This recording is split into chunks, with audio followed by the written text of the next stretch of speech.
want you to imagine with me that it's the World Series. Game 7, ninth inning. The score is 3-0. There's 2 outs.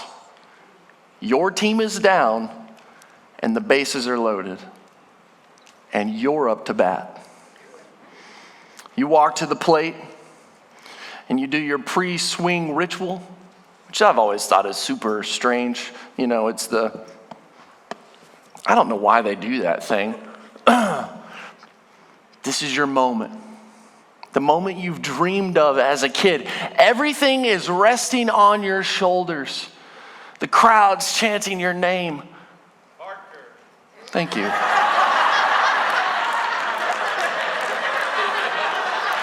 That's a crowd of 1, people. My own wife didn't even cheer for me. It's because I'm not good at baseball. That's why. She knows. First pitch is a fastball. You swing, the bat meets the ball right in the sweet spot, and the ball goes flying in the air. And then it starts trailing. Foul ball. Okay, so you do your ritual again. Second pitch, fastball again. You hit it again, ball goes flying. Same thing, foul ball. Now the pressure's on. But you got confidence now because he's throwing a fastball twice. He's throwing everything that man has, and you still crushed it. So this time, you're a little more arrogant when you walk up to the plate. You don't tap your bat, you just point to the stands over center field because you know you're crushing this thing. Grand slam on the way. The pitch is thrown. You take the mightiest, most powerful swing in the history of baseball. Smack. Your eyes are closed. The crowd erupts. I don't know why your eyes are closed, but they are. You open your eyes. Strike 3. You whiffed. You're out. Game's over. And you are a big, fat loser. A few months ago, when the Mega Millions lottery jackpot was at $1.3 billion, you bought a ticket. I know you did.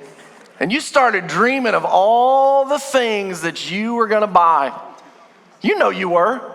Here's what I want you to do. Take a second. Tell the person next to you what the first thing you were going to buy if you won $1.3 billion was going to be.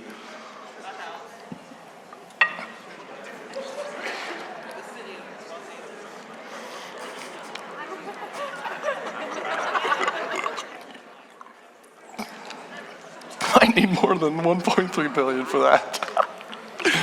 Some of y'all were really quick with your answers there, so I'm thinking you've been dreaming a lot. Also, you might be a frequent flyer to the Mega Millions. It's all right. Maybe you thought of a new car, new house. Why not? You got $1.3 billion. No need to buy a small one. New clothes. I can hear it now. The prayer that many of you probably prayed. God, if you just let me win this, I will tithe 25%. Truth. And then Friday came around. You anxiously sat on the couch waiting for that goofy guy to pop up on your TV and to draw the numbers, and all of a sudden there he was. Ticket in hand, you watched. You could barely contain your excitement. And then he started announcing the numbers. 13, 36, 45, 57, 67, 14. You jumped off the couch. You looked down at your ticket, and not a single one of your numbers was called. Big loser. I guess Dave Ramsey was right. You shouldn't have bought the ticket. Everyone dreams of success. Winning the big game, getting the great job, winning awards. No one wants to be a loser. You don't dream of getting addicted to drugs, dropping out of school, or getting arrested. You don't dream of failing tests or missing the big shots or fumbling the presentation. You might have that as a nightmare, but it's not like your dream or your goal. When you were growing up, who did you hang on your wall? Muhammad Ali or the guy that he embarrassed in a fight? Michael Jordan or the kid who didn't get drafted? Amelia Earhart or the guy who couldn't get the plane off the ground? Tom Brady or the guy who got drafted last in the NFL? Neil Armstrong or the guy who threw up every time he trained to go to space? Serena Williams or your middle school tennis coach who was just doing it for the extra money? You idolize those who win. You dream of being like champions, not so much with the losers of history. You don't want to be like them. So what do? You look at the winners and you try to imitate their behavior and their methods. What was their strategy? What diet did they eat? How did they train? What degree did they get? You study the winners to learn everything that they did to help them achieve greatness. And that's a smart move. That's what all the people you idolize did too. They watched, they learned, they applied the lessons. And here's what I've noticed and learned about those who have reached the highest positions, won the big awards, and become the greatest. They also learned from the losers. Why? Because the losers had big dreams too. They wanted to be great. They wanted to win the game, to get the awards, to invent the great thing. But something happened, and instead of achieving their dream, they lost. Winston Churchill once said, "Those that fail to learn from history are doomed to repeat it." If you don't learn from those who lost and failed and messed up, you run the risk of making the same mistakes. My goal and our goal as a church is for you to be a lifelong follower of Jesus. I want you to follow the Lord and live the rest of your life with Jesus at the center. I want you to be obedient to his voice and follow the plans that he has for you and for your family. And he does have big, amazing plans for your life. Here's what's interesting. God has big, amazing plans for everyone. There's not a single person that has or ever will exist that God has not included in his plans. So what happened? Why have some succeeded while others failed? The Bible is our guidebook for living. It's full of stories of great men and women who did incredible things that changed the world. We get to read and study about Jesus, the greatest of all time. But the Bible also tells us the story of those who didn't change the world, who missed their chance, the losers. And over the next few weeks, we are going to look at the life of one of the biggest losers in the Bible. A guy who seemingly had it all, but missed out on God's plan. We will study and learn from his mistakes. The story of Saul begins in 1 Samuel chapter 8. Samuel was a great prophet of the Lord, and he was getting too old to lead Israel. So he appointed his sons as the new leaders, and his sons failed. So all of the elders of Israel gathered together and came to Samuel. They said to him, "You are old." It's not exactly the nicest thing to go to your spiritual authority and just say, "Hey, you're old. You are old, and your sons do not follow your ways. Now appoint a king to lead us, such as all the other nations have." The people of Israel wanted a king, and Samuel knew this was a bad idea, and so did God. So the Lord instructed Samuel to warn the people of Israel what would happen if they got a king. He told them, a king will take your sons and make them serve with his chariots and his horses. He will take the best of your fields and your vineyards and olive groves and give them to his attendants.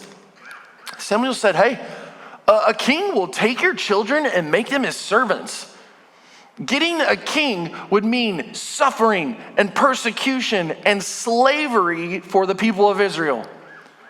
Now, to me, Once you hear that getting a king is going to result in slavery, suffering, and pain, hey, you know what, Samuel? We were just kidding, man. It was a joke. Just messing with you. We didn't want a king. We were just testing you. You passed. We don't want one either. But of course, that's not what happened. But the people refused to listen to Samuel. No, we want a king over us. Then we will be like all the other nations, with a king to lead us and to go out before us and to fight our battles. Everything we're talking about over the next 4 weeks could have been avoided if they would have just listened to God. Samuel even told them, when that day comes, you will cry out for relief from the king you have chosen, but the Lord will not answer you on that day. I've seen that hundreds of times. A spiritual leader warns about a choice and the consequences that you will experience if you make that choice, and you ignore them. And then, when the consequences happen, you come back and you're mad at them and God. It was your fault. You made the dumb decision. You were foolish. Now, we're not learning from the Israelites, but here's a really good bonus lesson for you from this story. When God warns you about a decision, don't go through with it. Dumb choices get dumb results. Don't be dumb. Yeah. Some of y'all can write that down for a little later. Just a highlight what the pastor teach today. He just said, don't be dumb.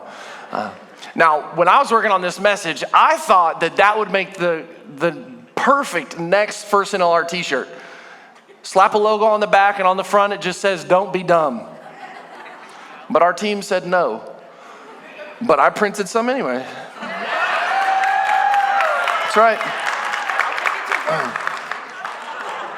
I think it's perfect. Straight to the point, don't be dumb. So if you wear a size medium and you have friends, oh wow. Aren't y'all all friends?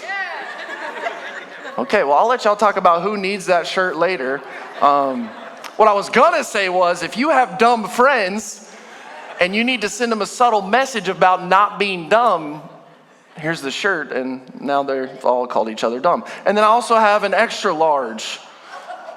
If anybody needs an extra large that has dumb friends. Micah, would you go find someone who needs this Don't Be Dumb shirt? Just somebody who has really dumb friends.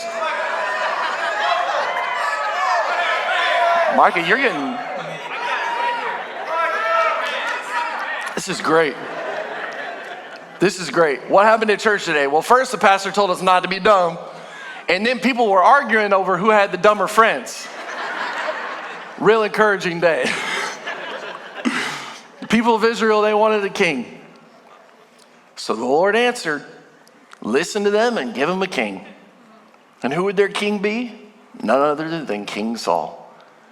Now, believe it or not, the Bible doesn't tell us a lot about King Saul. He ruled from around 1050 to 1010 BC. And Saul was the son of a wealthy Benjamite named Kish. And according to 1 Samuel 9, Saul was tall and handsome. See, Saul was the ideal candidate for king. He was good looking, he was strong, he was tall, he was liked and respected, he was regal, and he carried himself with elegance. Saul didn't start out as a loser. In fact, he was a major winner. Life had already been great for Saul, wealth and beauty and strength. And then one day, while Saul was out looking for his father's lost donkeys, he met Samuel. And Samuel invited him in for dinner, and then after he asked if he could talk to him privately. As they were going down to the edge of town, Samuel said to Saul, tell the servant to go on ahead of us. And the servant did so. But you stay here for a while, so that I may give you a message from God. Suddenly the conversation took a turn. Now Samuel was giving Saul a word from God. Samuel told him that he would find the donkeys that he'd been searching for. He described a miracle that Saul would see. And then he told him that his life would change. He told Saul to go to a place called Gibeah, and as you approach the town, you will meet a procession of prophets coming down from the high place. The Spirit of the Lord will come powerfully upon you, and you will prophesy with them, and you will be changed into a different person. Once these signs are fulfilled, do whatever your hand finds to do, for God is with you. Go down ahead of me to Gilgal, and I will surely come down to you to sacrifice burnt offerings and fellowship offerings. But you must wait 7 days until I come to you and tell you what you are to do. Now, this is a pretty intense amount of stuff to throw at a guy as he's leaving town. Most people say things like, have a nice trip, nice day for traveling, not, hey, you're God's anointed first king of Israel, and he's going to show you signs, change your life, and then wait for me at Gilgal. This had to be intense, but this is an important detail from Saul's life. God had a plan for Saul. God anointed him king of Israel and had mighty plans for his life. God's plan for Saul wasn't to be a loser. Not only did he have a plan, but God told him part of the plan. And as Saul turned to leave Samuel, God changed Saul's heart, and all these signs were fulfilled that day. Everything that Samuel said would happen, happened. And after a meeting of all the tribes of Israel, Saul was confirmed as the first king of Israel. Saul had promise and potential. He could have shaped the future of Israel. He could have been the great leader of Israel. He could have been the hero. Instead, he was the opposite. He failed as a leader, and he failed as a follower of God. So what happened? How did Saul go from a winner to a loser? What all happened when he got to Gilgal? Saul attacked the Philistines. After all, Samuel told him, do whatever your hand finds to do, for God is with you. So Saul took soldiers and he attacked the enemy. And things started out pretty well. Word spread and many from Israel were coming to fight with him. But the Philistines were pretty upset.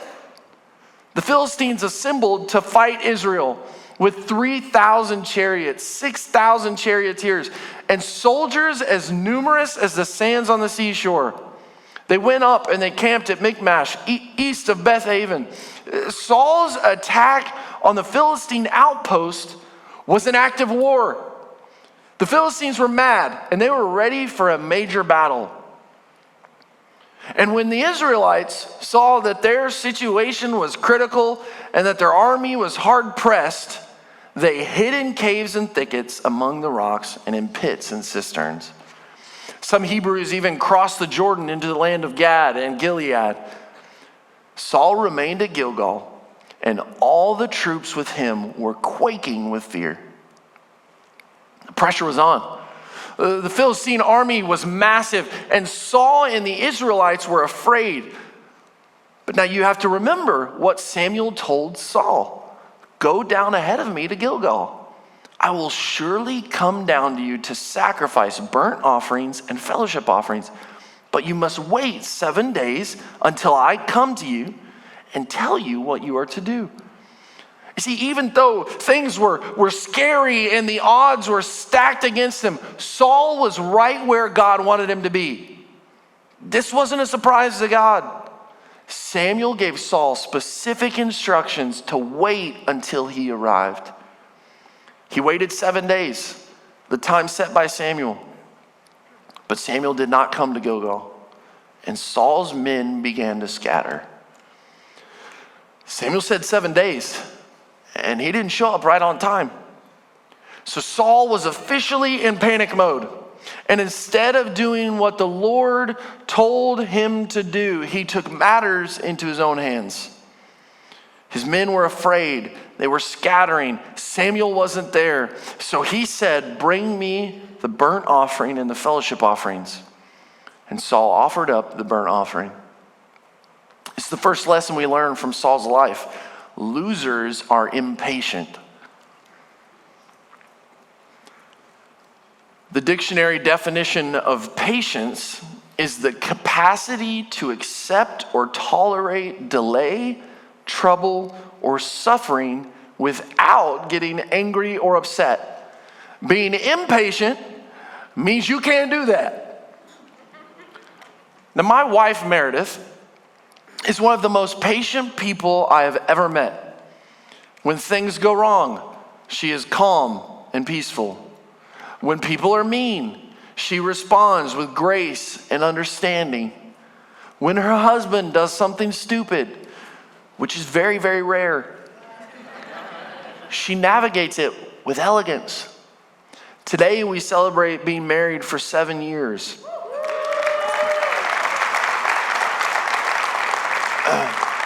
And I'm sure you're wondering, what's the secret sauce? What's the secret to staying so happy for 7 years?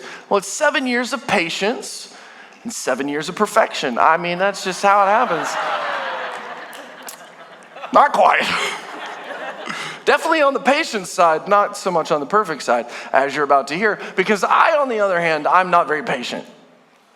Traffic drives me insane. Why do people drive so slow? Why must everyone on the road slow down to stare at wrecks on the other side of the highway? I'll never understand that. I'm the king of avoiding lines. If there's a long line or a wait time, I'm not interested in doing whatever it is anymore. I don't want to wait at a restaurant longer than 5 minutes. I don't like getting put on hold. If I call a company and I'm on hold for more than 30 seconds, I get annoyed. There can't be that many callers calling at the same time to that place that they need to put me on hold for that long. Occasionally, I have to make the journey to the DMV. I don't think I have to say anything else about that. Cable technician appointment windows. 3 hours. Why? Why can't they just tell you when they're going to come and show up? I'll never get it. I'm so impatient that I stop the microwave a few seconds before it hits 0. Because who needs the last 2 seconds anyway? I don't like to wait. And according to one survey, I'm not alone. 96% of Americans will knowingly consume extremely hot food or drink that burns their mouth. 63% do so frequently because they don't want to wait for it to cool off.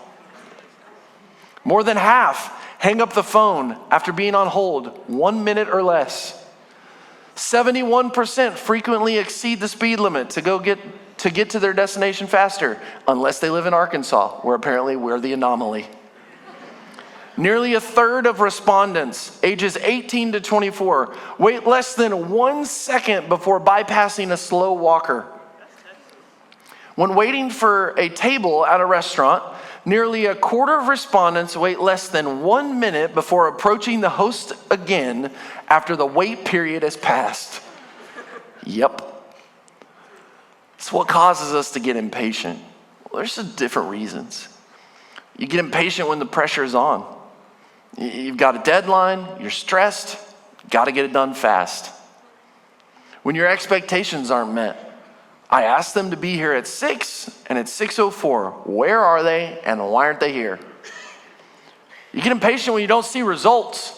Hey, I went to the gym every single day last week. I didn't lose a single pound and I haven't seen a single ab up here. This is clearly not working. You get impatient when things don't happen when you think they should happen. There was a plan, and that plan is clearly falling apart. Now what are we going to do? You get impatient when money's tight. You've been taught that God blesses obedience, but your bank account is running low. So you don't give, and you even find ways to take money from work because they'll never know, and you need it now. You get impatient when you're in a relationship and you're really, really in love with each other. You know what God's commands are regarding sex, but surely God can't expect us to wait until marriage. We're in love. You get impatient when your kids aren't growing at the pace that you think they should grow. I know they're young, but shouldn't they be able to live up to your unrealistic expectations of perfection now? You see, this is what happened to Saul. The pressure was on. Samuel wasn't there, and he couldn't wait any longer. So he abandoned God's plan, and he made the sacrifices on his own. And this is the part of the story that really breaks my heart. Just as he finished making the offering, Samuel arrived. And Saul went out to greet him. "What have you done?" asked Samuel.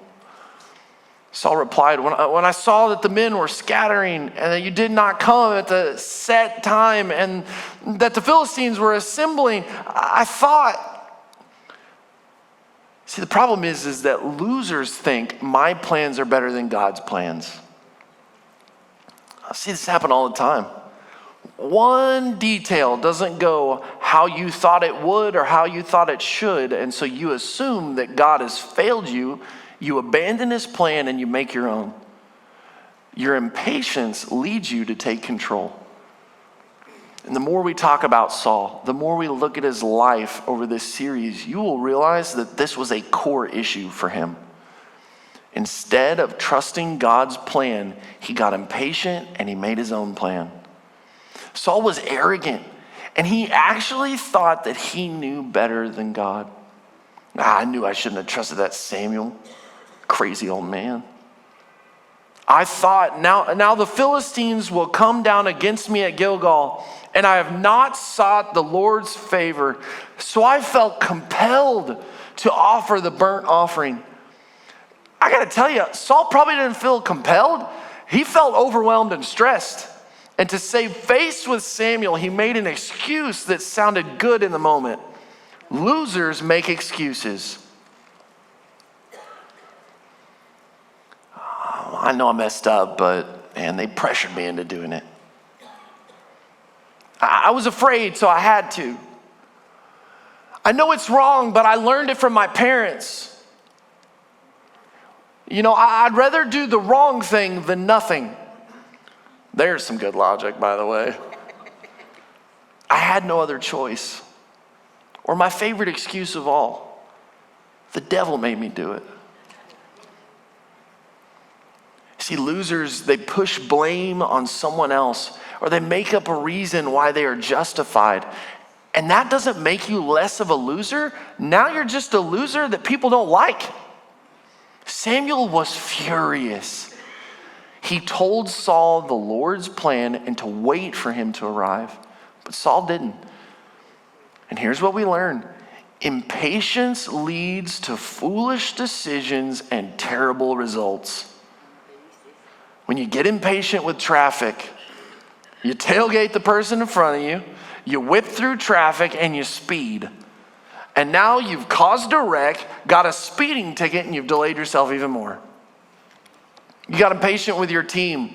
You took matters into your own hands. You rushed through the work. You made mistakes. And it cost your company a ton of money, and now your job is in jeopardy. You couldn't wait any longer for God to give you the right boyfriend, so you went out and found one on your own. And he's a dud. He's lazy, he's mean, and he pushed you to sacrifice your boundaries.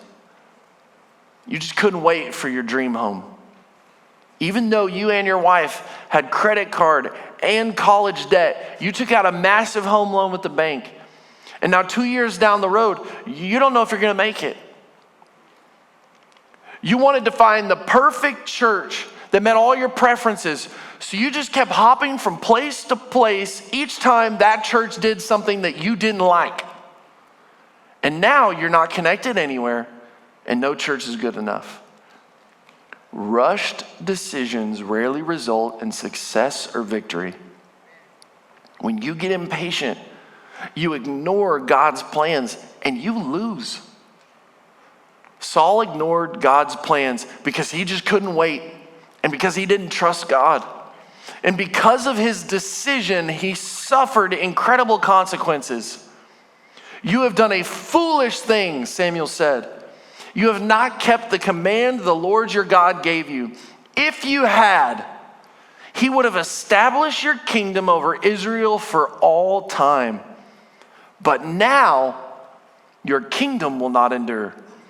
The Lord has sought out a man after his own heart and appointed him ruler of his people because you have not kept the Lord's command.